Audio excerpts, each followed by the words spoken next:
So looking back at the development portion of the argument rubric, we see in this first bullet point how it's important to acknowledge that the counterclaim. And remember that the counterclaim is acknowledging or showing what the other side believes. So let's go ahead and take a look at our example here. And we are looking particularly at this paragraph.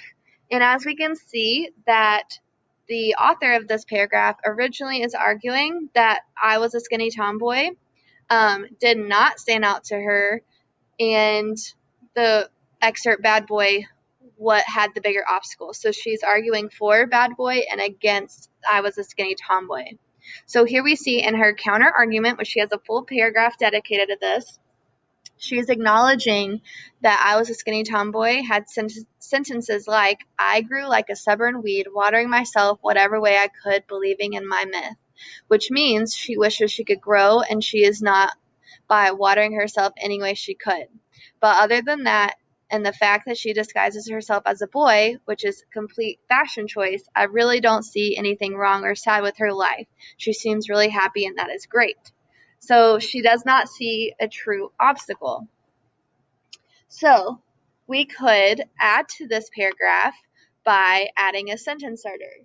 So we could say, while it may be true that the poem I Was a Skinny Tomboy had sentences like this, and then we could say which shows, just changing that word choice.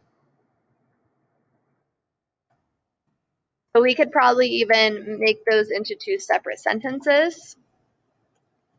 But we could say, but instead of, but other than that, we could say, even so, the evidence is clear that her choices did not personally impact her emotionally or socially. And then we can say,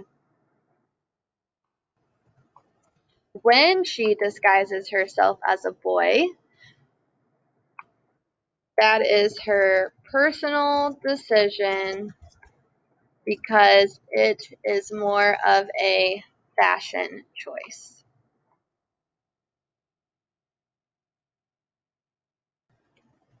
Okay, so once again, to make this a little bit stronger, we could take off, I really don't see anything wrong or sad. So we can say, this shows, and then we could kind of edit that she is really happy, and that is great.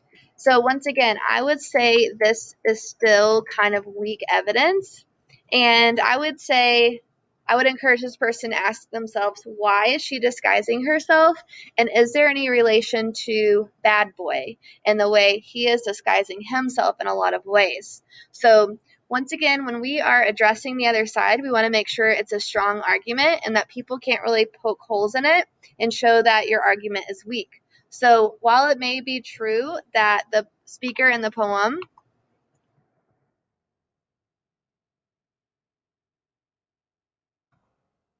experienced challenges, Myers, and we can even say friend bad boy, could not express his interest to others in fear of rejection. So I would say that would be stronger because we are addressing that there's still challenges that the speaker faced. However, Myers had a larger obstacle or a bigger obstacle because he could not express his fear, his interest in fear of rejection. So then we could say, and this person could kind of add on sentences like, I grew like a stubborn weed. She had to find ways to help herself grow. So why